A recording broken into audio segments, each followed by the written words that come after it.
Becoming a mother is a huge time for transformation, and there can be a lot of turmoil that comes along with that. But there is also the opportunity for so much growth. That is what we're going to be talking about today, how we can use this experience of raising children as a catalyst for our own growth. Welcome to Worthy Mother Podcast. I'm your host, Emily Hardy, a mom of two on a mission to help moms everywhere feel less alone. This is not a parenting podcast. Instead, it's a space for pushing back against societal expectations of perfection and embracing self-compassion in your motherhood journey. Let's get into it.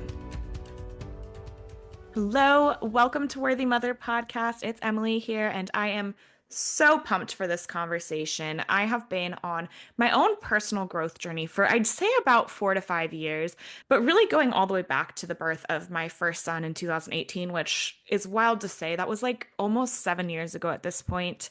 I was 23 when he was born. And so I was kind of in this transitional period in my life anyway, right? Learning who I was, developing my own identity. And then I had a kid. And so things kind of stalled out a little bit of like starting to feel kind of lost in that identity as a mom, figuring out who I was, feeling like my whole identity was kind of enveloped in that role. And we hit the pandemic, and there was all the kind of stuff that came along with that and figuring out like, who am I? How do I exist in this world that I think so many people can relate to? But really, since the birth of my second son, pretty much 4 years ago exactly, he just turned 4. I have done a lot of kind of soul searching and looking inside to figure out like, who am I? What parts of my identity do I want to like tap into?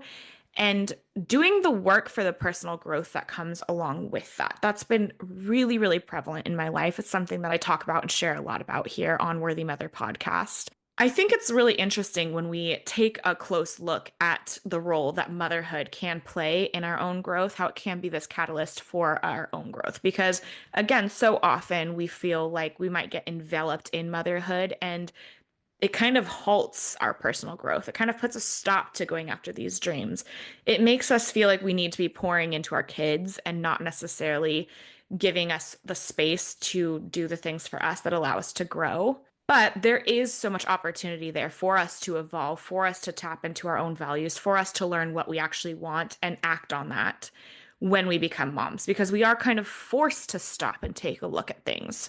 So that is what we're going to be talking about. I hope that this episode gives you some maybe reframes in how you can look at your role as a mother and how you can look at those feelings of stagnation that may come up when you feel like you can't move forward because you're so busy caring for everyone else. And also some action steps that you might be able to take to really take advantage of motherhood and of raising children as a catalyst for your own growth and evolution. So let's get into it. I think the foundation here that's really important for me to lay is that motherhood really does force self-discovery. And what I mean by that is there's this experience that so many of us have where we become moms and, quote, lose ourselves in motherhood. Like that experience is fairly universal.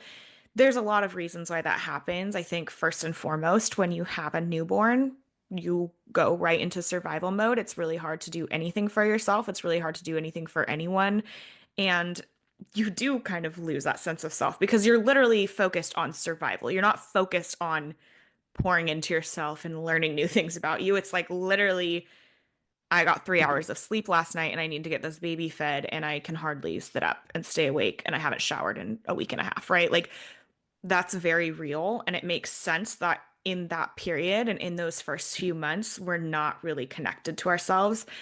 And notably, we've just been through a massive transformation with your first child, right? Like you are now a mother, you are now responsible for someone. Like there is this identity shift that's happening, and we're not so tuned into it because we're exhausted and depleted. So it makes sense that we're going to feel kind of lost in that. But when we come out the other side of that, there is a forced self-discovery. I think what oftentimes happens is that we don't necessarily take advantage of that. Just speaking generally about mothers, we don't necessarily know how to take advantage of that forced self-discovery. And we may just kind of feel like, well, now I'm a mom and everything is about my kids. And that kind of becomes our identity because we're not necessarily like intentionally looking at like, who am I? Who do I want to be in this new period of my life? Because again, it's a huge transformation. Like so much has changed. So when we don't do that and intentionally pause and intentionally look at our identity, we can kind of continue then to perpetuate that feeling of being lost in motherhood or not really in touch with ourselves, however you want to describe it. Because I know there's lots of ways we can describe that feeling, but again, it is somewhat universal. It's something that a lot of moms experience. But the fact of the matter is that the experience of raising our children, the experience of existing in the world as a mother, there's so much opportunity for growth and for true self-discovery, like the kind of self-discovery of like who we actually want to be, the parts of our identity that we want to be tapping into so deeply, right? When we look at just the way that our kids can mirror things to us, the way that our kids can trigger us, a lot of times they are reflecting back to us parts of our own identity and the things that we can, strive to work for something better, we can strive to heal. I'll share a couple examples. Some of these are things that are more specific to me, but some are things that people have shared on this podcast in the past. When we think about our kids as mirrors, I've had a lot of conversations with people who would identify as somebody who was maybe a perfectionist or people pleaser growing up. And when they have daughters of their own and they see their child, trying to please everyone and doing these things, and it's like, oh, the light bulb moment, right? Oh, that's what I've done. And now that I'm seeing my child do it and I'm seeing the detriments of that with my child, it gives me this starting point to look at myself and say, hmm, is there something in there that I would like to address with myself? Maybe something I can start to heal and pull apart and understand that maybe this isn't how I want to be living my life as somebody who's completely trying to please everybody else and not actually focusing on myself, right? Seeing my child doing that actually hurts me. So, how can I make sure that I'm healing that within myself too? There's also the ways that our children trigger us and how that can open the door for opportunities for healing. I know for me, I'll use me in this example. I found myself shortly after having my first son 6.5 years ago, deeply triggered by his kind of outbursts and me not being able to meet his needs. I would be very, very angry in a way that I never really had experienced in any part of my life leading up to that. And when I reflect now over the last 6.5 years, the growth that I've done in kind of healing and understanding that part of myself, it's been really remarkable. And it's worth saying, like, I'm proud of myself for the growth that I've had in that area and in still continuing to work on, right? But having my son and having that part of me triggered was such an eye-opening moment to really understand like the anxiety and overwhelm that I had been dealing with and actually do something about it. It really did open the door for healing. In a way, again, I hadn't experienced things to that degree, and I don't know that I ever would have felt like it was something I should put effort into healing. And because I was triggered in those ways, I did take advantage of the opportunity, an invitation of like, this is something I can work on. I can choose to put effort into growing in this area and healing myself. There's also so many lessons that we can learn directly from our kids. And I want to just kind of share some of these because when we're in the thick of motherhood and we're just going through things, we might feel all consumed. We might feel like we're doing things for them, but there can be this reciprocal passive lessons learned, right? We can actually learn a lot from them and probably have learned a lot from them. So I just want to call the attention to that because then we can celebrate that. We can celebrate the things that we have probably learned from our kids or can continue to learn from our kids. So one of the biggest things that I have learned from my kids is presence and just being mindful of the present moment. For me, I am somebody who overthinks a lot and just I'm constantly thinking about things and thinking about the future and stressing about the future and I have anxiety and it's just like that's a trend for all my life. That's something I've been working on, right? My kids have taught me in a really, really profound way how to slow down and be present in the moment. I am not perfect at it. It is something that I still have a lot of room for growth in, but just how cool it is to think about when I'm outside with my kids and they want to stop and look at some weird rock that they found that I would never have looked taken a second look at. And I find myself now when I'm outside by myself, like doing some of those things that I see my sons doing. And how cool that is. Like, what a cool thing to just recognize that I've learned a lot more about being present. I've learned the importance of being present and mindful in the present moment through watching the joy they have with these mundane things.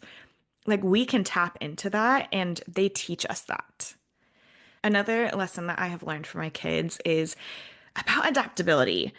My kids are so resilient. I could give so many examples of this in the ways that I've learned just about being adaptable from them. Again, like as somebody who has anxiety and has had anxiety since I was a child, like change has always seemed so scary to me. And for so long, I was seeking stability in my life. Seeing the way that my kids are resilient and able to adapt to different situations, going through a separation last year, them now living 50-50 with me and their dad, and going through that. And obviously, there's growing pains. There's things that, we're all working on as a family to make sure that they are getting exactly what they need. But oh my goodness, these kids are so resilient and so adaptable. And it's been a true lesson in letting go and just knowing that, like, I'm going to be okay too. And they've prepared me for that. There's been so many times in motherhood where I've learned and practiced adaptability that have set me up to be able to adapt to this situation really in a way that has been empowering for me.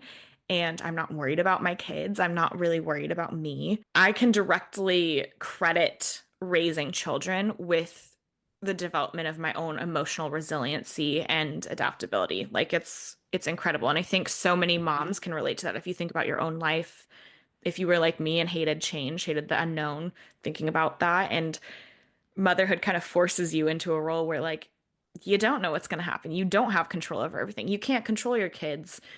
We become so much more resilient and adaptable in this role because of that. Another lesson that I've learned directly from my kids is just how okay it is to ask for help and to advocate for ourselves. Our kids ask for what they need, right? Like they have no problem letting you know what they need and how they want it. And that can be frustrating at times, especially when you are busy doing something else or it's an unreasonable request or whatever it is. But there is kind of this beauty in seeing kids being human. Like, it's normal for us to speak up when we don't like the way something's happening. It's normal for us to ask for help when we need help.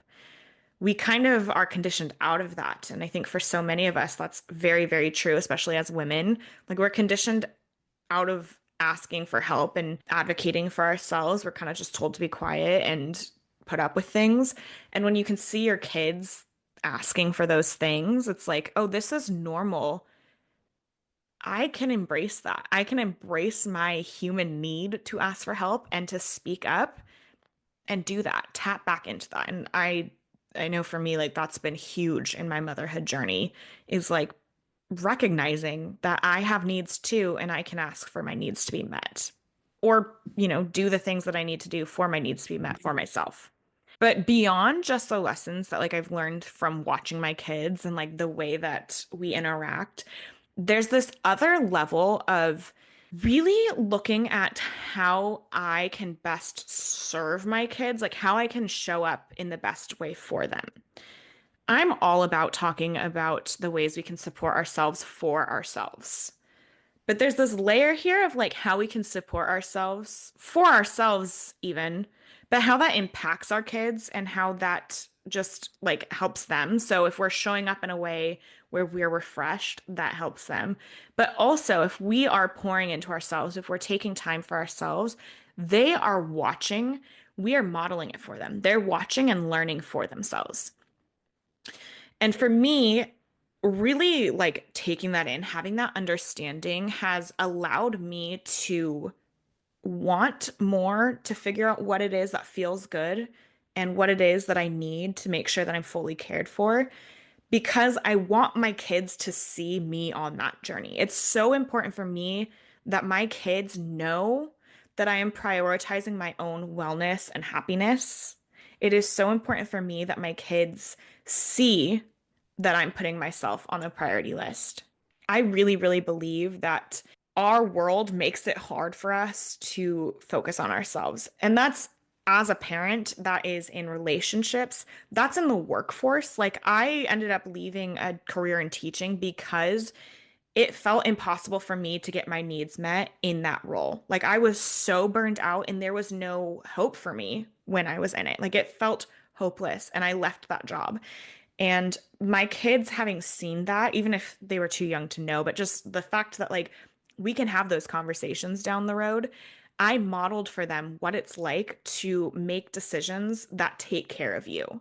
So that when they grow up and they are in the workforce and they are inevitably faced with situations where they're having to kind of abandon their own care, their own needs being met for something else, for a relationship, for their family, for work, that they have this background of a model where they know that they can choose to put themselves first. Obviously, that may not be the case in every situation, but I just think like really gaining that perspective of my actions and how I take care of myself, influencing how they're going to be able to interact with the world, has really given me a lot of permission to then like pour into myself and to grow in these new ways. And that's been really exciting. I was reflecting the other day just on how happy I am in my life and how there are so many factors, so many unknowns, like I said, like that cause me a lot of anxiety.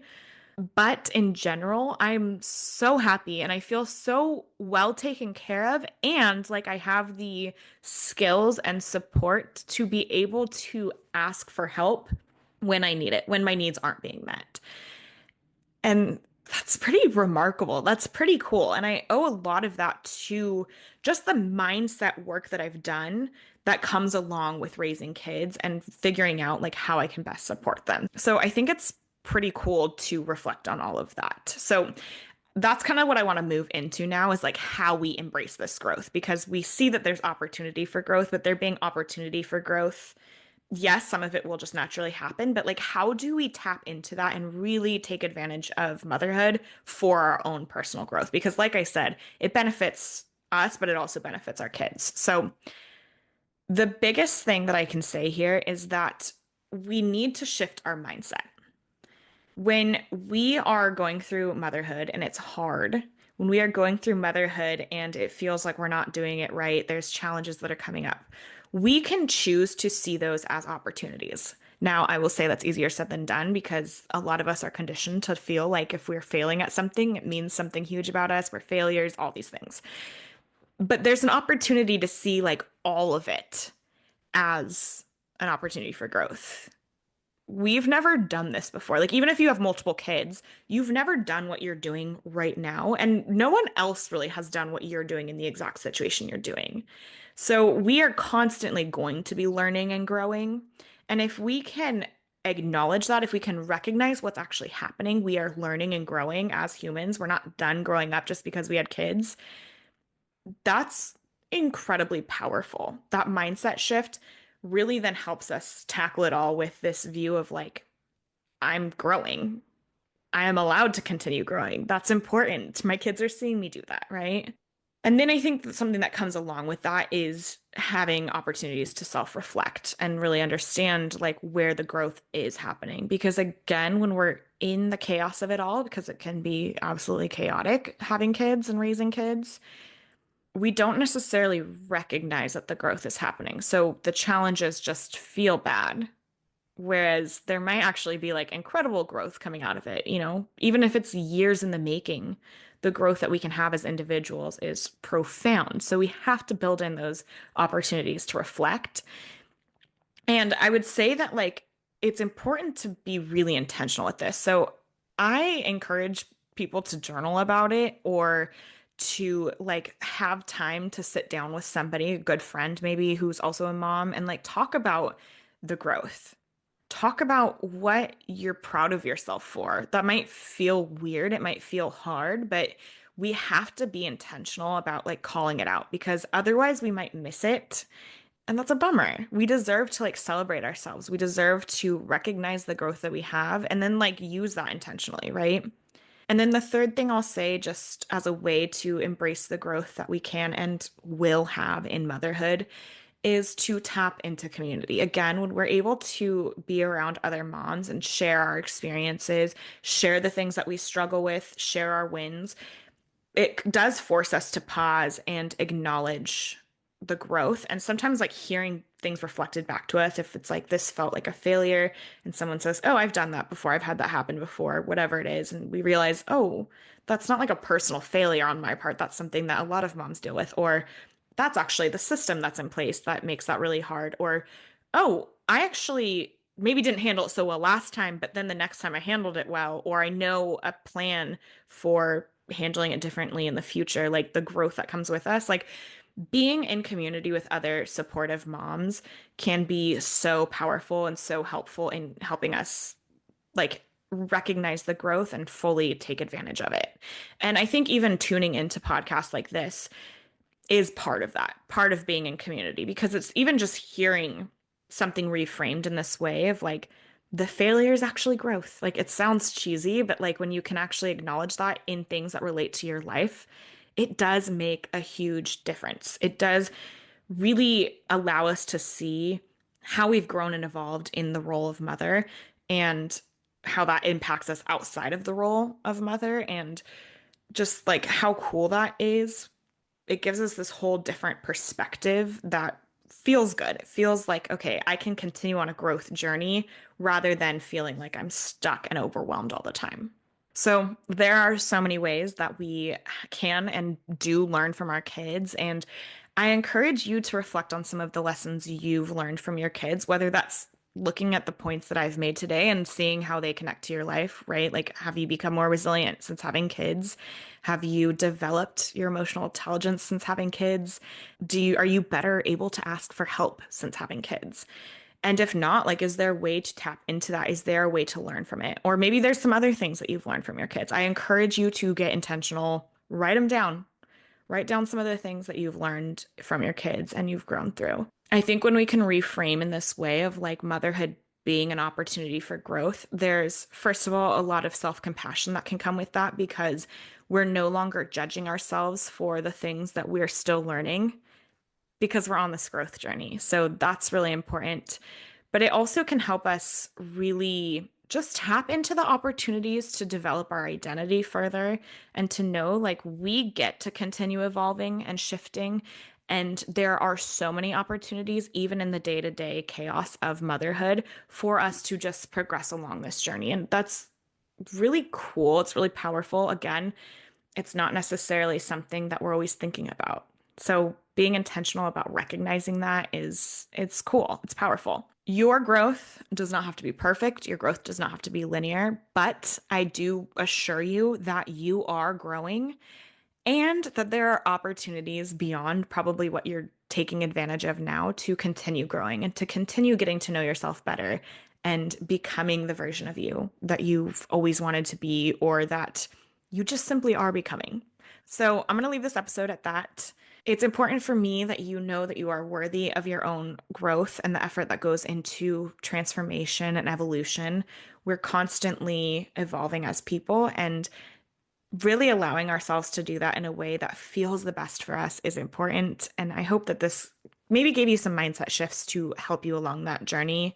If you enjoyed this episode, I would so appreciate it if you would leave a rating and review on Apple Podcasts or wherever you listen. It really makes me feel good when I see those reviews and get to hear what about the episodes is helping you in your life, what you're relating to.